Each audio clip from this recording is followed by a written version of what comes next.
wenzijidde ku mpewo essaawa zino ne information endaga nti Comrade Achille Kivumbi ne Eddie Mutwe bawambiddwa ne batwalibwa abavugwa bazibwa e Kampala bagenda kutwalibwa e Kawempe ku kooti ye Kanyanya ku kidde wa Namasole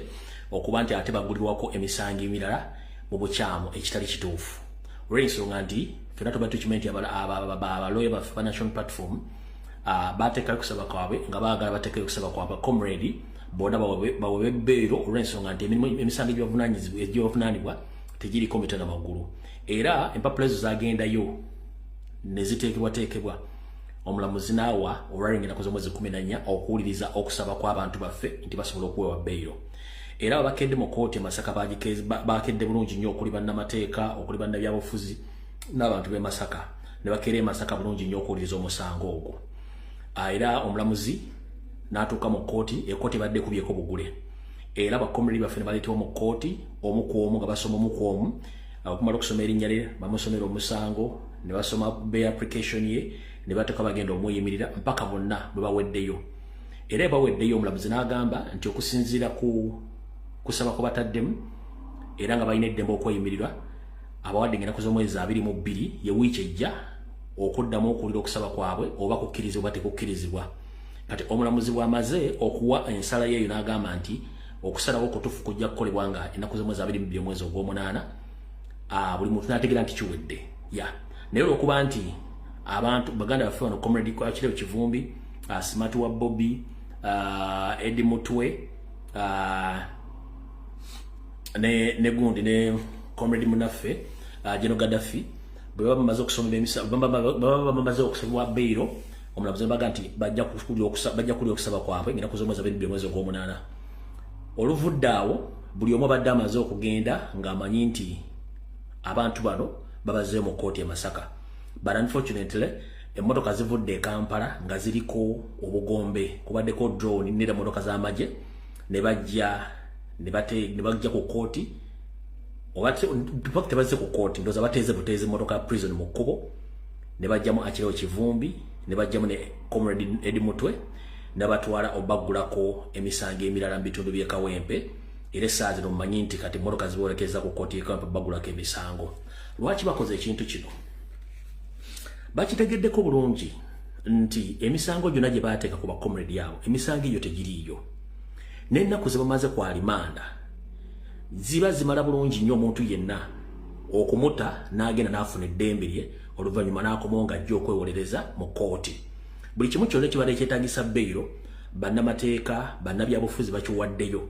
abataasobodde kubeera na mpapula ntuufu balemeddwa ne babazzaako abantu abalala. Naye kati ekituwuunyisa omuntu mwamukwata mwamuggulako emisango ne muleeta omusibira e Masaka kooti neetuula bulungi nnyo neewa ensala yaayo nti empapula zonna ezireeteddwa okweyimirira abantu bano empapula bazikkiriza naye kooti bagiwemu obudde male kuyita mu mpapula zino mpaka ng'ennaku z'omwezi 22 era buli muntu n'avaawo ng'amatidde nti kooti esazeewo nga 22 nga tewali kintu kyonna kiragiddwa mu kooti nti waliwo arrest warrant yonna endala empya ereeteddwa mwe ne muva kumuje muvudde ne mujja kubanga ensimu agiwamba amateeka mugatwalira mu ngalo n'olyoka owamba abaana b'abandi ne batwala kubanga oyagala baggulako fayiro ndala. Mukulu Nnyandi Yosoferi ne bannammwe mugenda kuleetera ensi obuzibu okunyigirizibwa kususse. Sirowooza nti bajjajjaffe bonna baafiira mu Luweero bagenda mu bintu bya kisiru ne mukola bwe mba mulemedde okufuga eggwanga mulirekere bannansi. Kiki ekibatiisa? Achille Kivumbi alina ki? Eddie Mutwe alina ki? General Gaddafi alina ki? Smart wa Bobby alina ki? Bw'oba omuntu already mwamuteeka mu kkomera bamuleese mu kooti ewuliriza okusaba kumusibye ennaku almost 10+ mu mateeka tekikkirizibwa muntu musiba nnaku 10 nga tannafuna kweyimirirwa naye ate omuntu amaze okuteekayo kusaba kwe kooti emugambye nti okusaba kutukukkiriza naye tujja kuwa ensala mu nnaku z'omwezi 22. Kiba kitegeeza nti omuntu oyo ali mu mikono gya prison era alina kuvugibwa ngazibwa mu kkomera e Masaka mpaka ng'ennaku z'omwezi 22. Tubadde mu kooti ffenna okuva ku makya saa zibadde saa 2:30 live ne zitandika nga ffenna kwetuli nga tewaliwo muntu yenna alina fresh warrant arrest ekwata bakomredi baffe. Era n'omulamuzi avudde mu kooti omwo ng'agambye abasibe bano baddeyo bajja kudangana somwezi 22 kati mukulu Yoseri Tibahabulwa ne mutabani wo kiki ekibatanudde okuva e Kampala ne mujja mukwata Edi Mutwe ne Akirewo Kivumbi ne mbateeka mu drone bavuga mu batwale Kampala e Kawempe bagulako emisango emirala kiki lwaki munyigiriza nnyo abantu lwaki munyigiriza nnyo abantu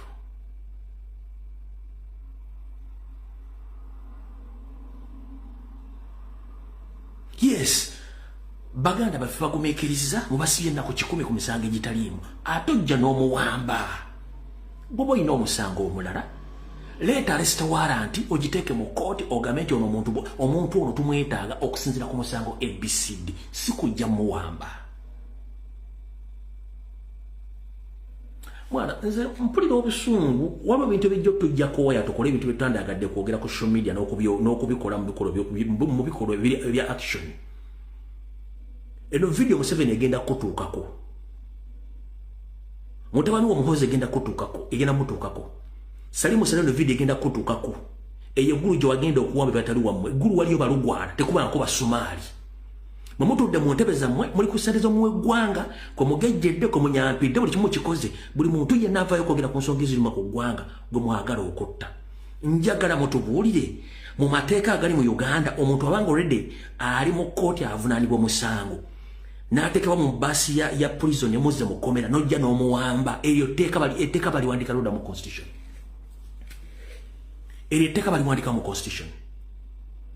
mulina ekintu kyemuzimba mana mujja kifuna kino kyombabuulira mujja kufuna kyemuzimba kyemuli mu kuzimba mu bantu mujja kifuna ate muzanyira ku ggwanga ekyamu muzimbamu abantu obukyawe obukoowu nze sikyalina bigambo biwoomu kutosobola kunga nti omuntu oleda alina musibye ennaku 10+ ataddeyo kusaba mumute ne mugamba ngena kuz'omwezi 22 lwagenda okukomawo omulamuzi n'ava mu kooti nga abasibe abakwasiza prison ebaziye mu kkomera amagye ne gajja mu drone ne gawambamu abantu 2 Akirewo Kivumbi ne Edi Mutwe gabatutte gabazize e Kampala bagenda bagula ku misango mirala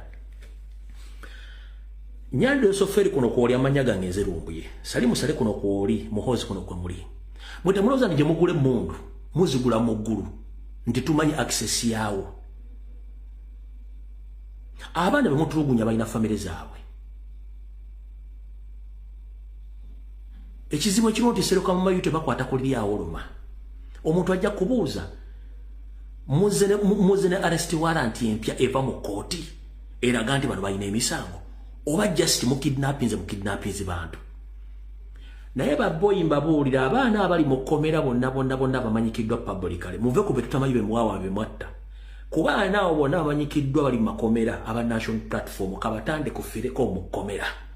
ne munamutadde n'amala ewiiki omwezi n'afa boyi mujja ddugula gye batalugulira ekyo kibabuulira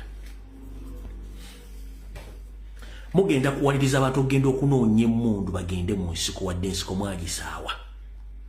tujja genda mu urban warfare oba kyemwagala tujja genda mu urban warfare oba kyemwagala mutunyigiriza nnyo already tuli mu mbeera mbi tetukyasobola kulya tetukyasobola kusomesa baana baffe tetukyasobola kukola bizinensi tewakyali kintu kyonna muntu kyasobola kukola mu Uganda buli alina akasente atunda kikyafuluma eggwanga mwe mwongera kuwamba mataka kutta bantu kati ne mu gavumenti yammwe yennyini ekimpatiira mulimba anirule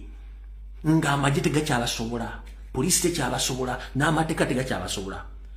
mulimu department nga zo zikola ebintu bitali mu mateeka njera kubuuza ato nejjero kiri wakiwanuka teeka ki ng'omulwadde omusibe abadde mu kooti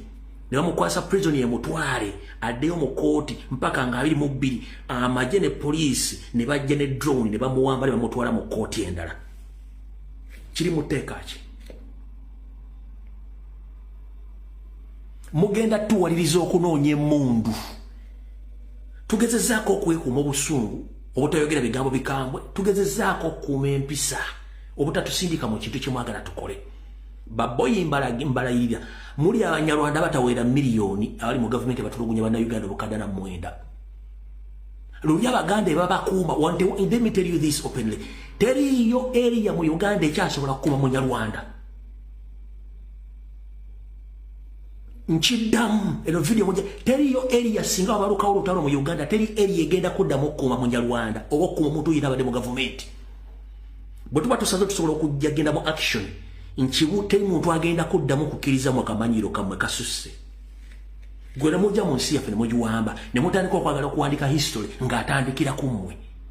musangula abafuzi bonna abatandika history Uganda musangula buli kimu kimukola mukola kyammwe ekisinga okunnuma abaana musiba okuli Edi Mutwe akireo Kivumbi Smart wa Bobby General Gaddafi n'abala tekuli ayina musango wadde n'ogumu nenga mu preliminary zamwe za endali mwafa abantu 14 tewali n'omugoma ateekako musango gwa mada olwokuba ati Banyarwanda bannammwe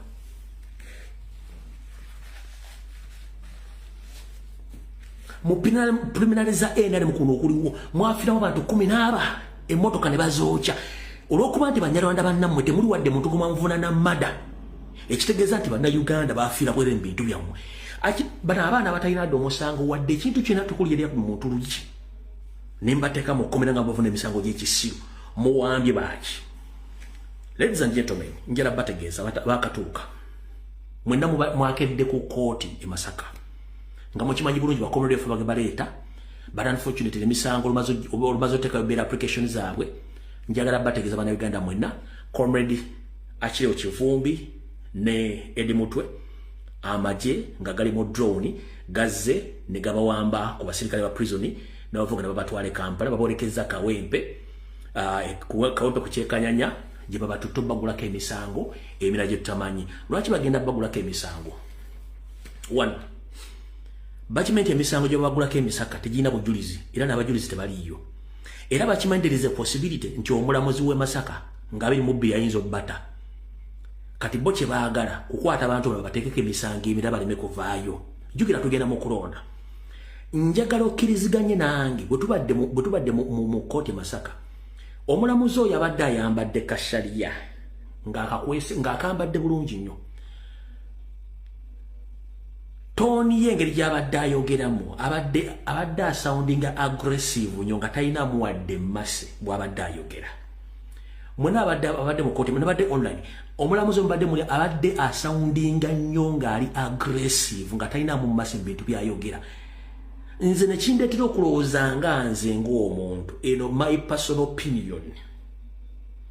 kindeetedde okulowooza nga nze omuntu in my personal opinion saagala nze nga bwe nkyogera kirowoozeeko gwe nawe ofuna opinion yo omukyalo oyo engeri gy'abadde ayambaddemu tumanyi nti abalamuzi balina kubeera open engeri gy'abadde ayambaddemu kindeetedde okulowooza nti omukyalo oyo abadde ali wired ng'afuna instructions okuva mu bakama be akyetegereza teekawawo nti ombi ekyeyogedde kituufu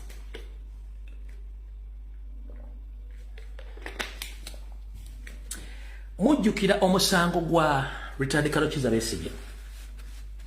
ng'avunaanibwa okurepinga omuwala Kyakuwa oyo yaleetebwanga mu kooti nga bamwambaza ebintu biviriviri naye nga yalinanga receiver nga bamugamba okwogera mu kooti byayogera obujulizi n'omulamuzi ono nina belief ennyambala gy'abadde ayambadde n'enjogera gy'abadde ayogera abadde afuna instructions okuva mu bakama be abalamuzi bonna abasinga obungi omuto guno guba guli open era nga ayogera bulungi naye omukyalo no badde ayogera naye era awandiika ebintu bingi omuto guno kitegeeza nti abadde receiving information kyokula nti abadde asoundinga okubeera rude mu njogera ye nze namula era nawandiise bwe mbadde ku Get TV nebera ku swabula omukisa ne mpandika ne ngamba bakyali baffe banaafuna beyiro omulamuzi nga asoundinga rude anaatuwa beyiro ono nga mpulira soundinga gy'asoundingamu mbi nnyo ne ngamba waliwo ekitagatta kati ate ntegeezeddwako nti by informant already babaddeyo emanju nga bayinforminga bali abadde bazze okukidnappinga ba comrade kitegeeza nti mission already abadde mu kooti bonna badde bakimanyi nti bano abantu balina okukwatibwa ompulira bulungi nnyo obanga omulamuzi yasoma constitution nga mugamba nti omuntu yenna bw'amala ennaku 10+ nga tawozeseddwa waddemba okusaba okweyimirira Lwaki omulamuzi bwe bakoze bail application zonna ne baleeta ne basualities omulamuzi taba guarantees bail. Era lwaki oluvuddaawo bakomole bawambiddwa ne batwalibwa. Mwana nze mpulira obusungu. Waliwo ebintu era kyovuna nze bannabyabufuzi sikyalina appetite y'abannabyabufuzi. Nze okutwaliza okulala naye erungi nga tokyagala nakoba MPC kyagala bannabyabufuzi natuuzinga appetite.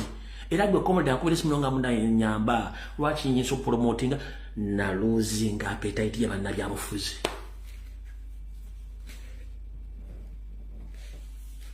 Era singa tetubadde tetulina ba informant mu kkubo n'abantu abalaba abali mu system otubuulira badde bagenda kutwala abaana abo bababuzeewo nga tetutegedde. Ne unfortunately abaana abadde Masaka abayina mikwano gye mu system n'abakulembeze babagambyeko nti Edi Mutwe ne Akiro Kivumbi bawambiddwa okuba bagiddwa ku basirikale b'amakomera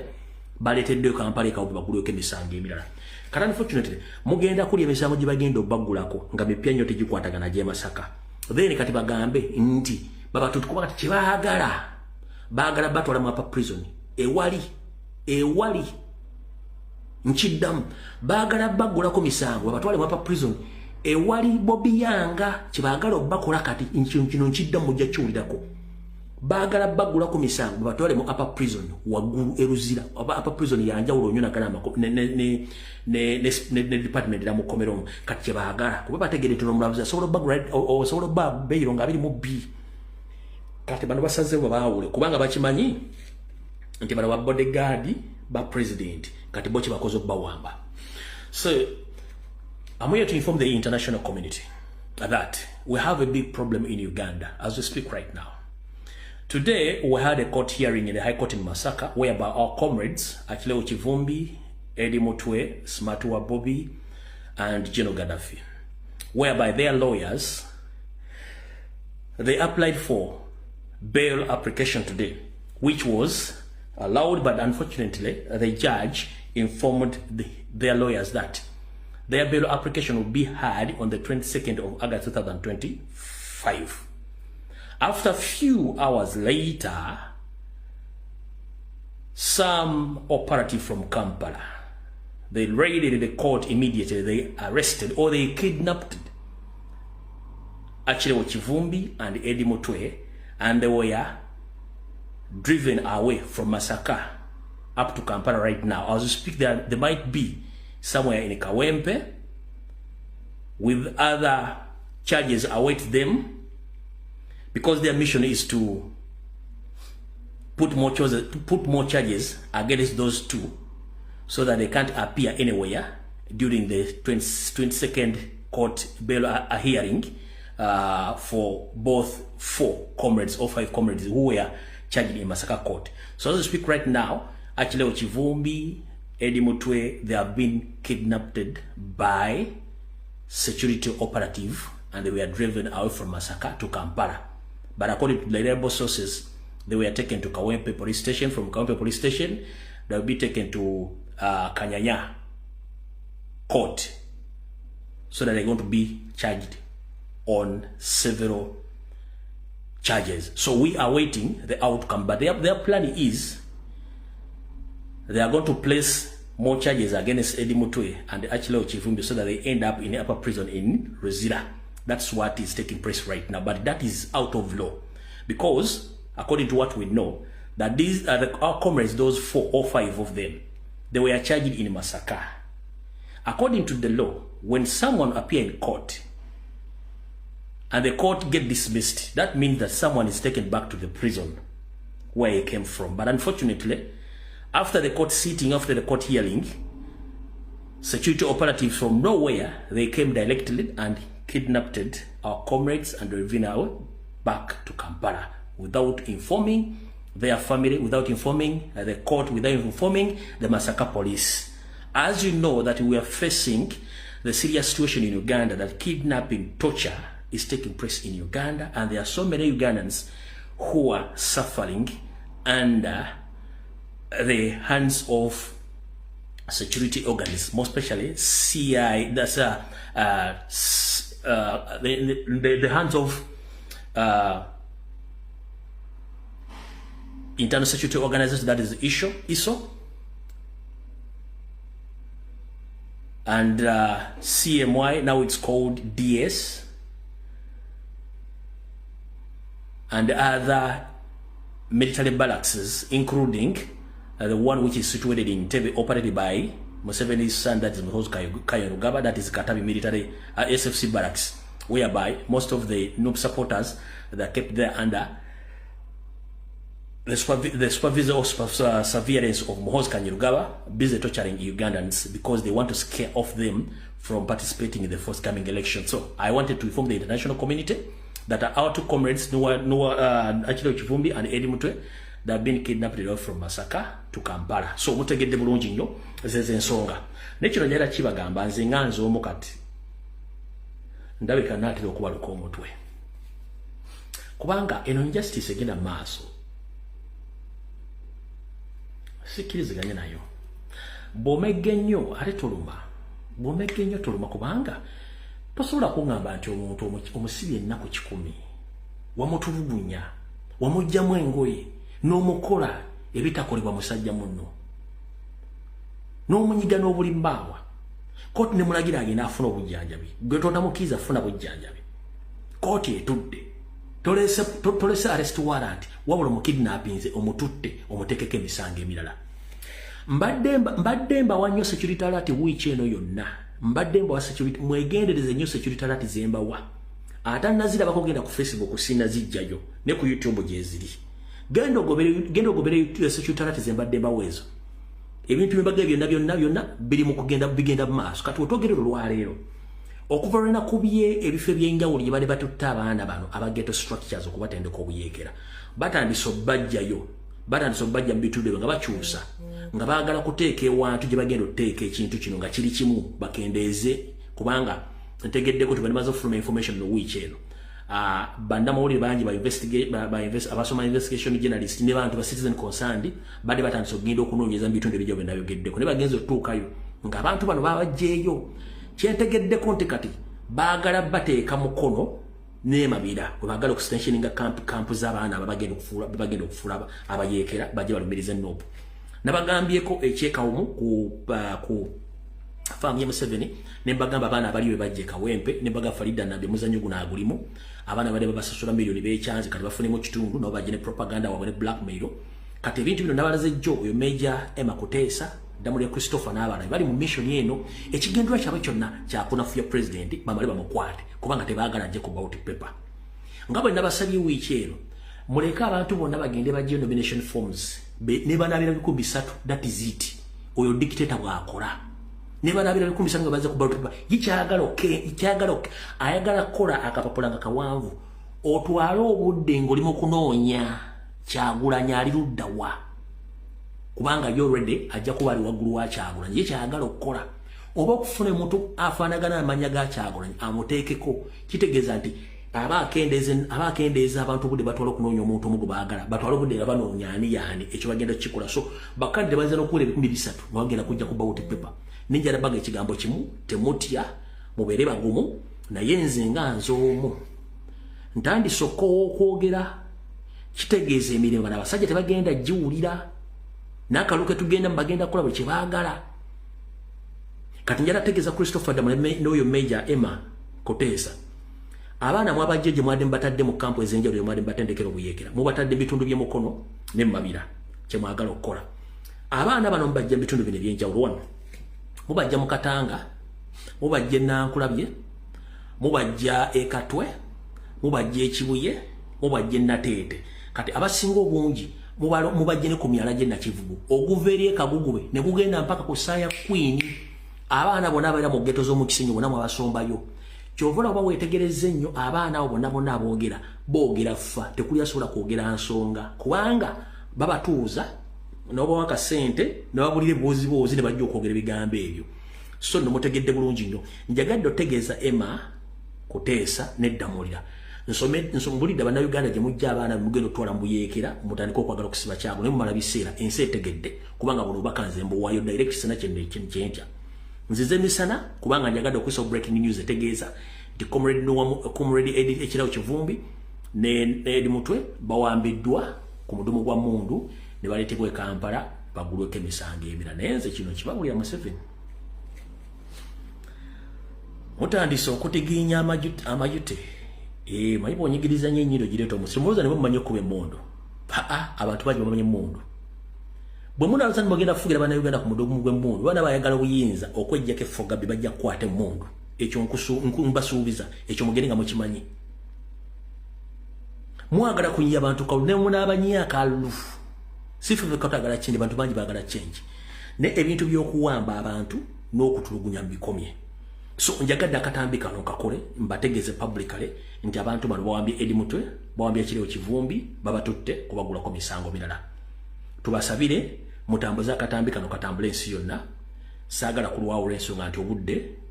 saagala bubalira buli kimu kitegedde mukaba bankumire musabire nnyo Eddie Mutwe musabirewo nnyo Kireo Kivumbi ne bakomera basigadde Masaka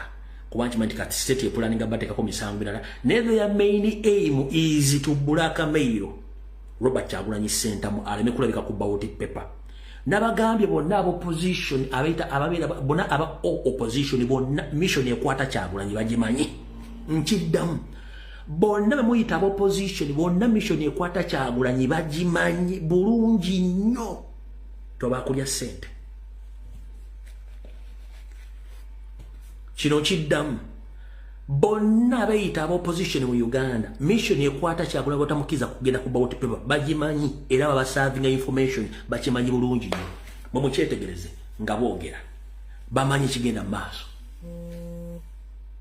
so video saagadde giwanvuya nso gwange nkoze okubategeeza nti ebadde breaking news era akatambi nkaggadde mukasaasaanye ogwange guwedde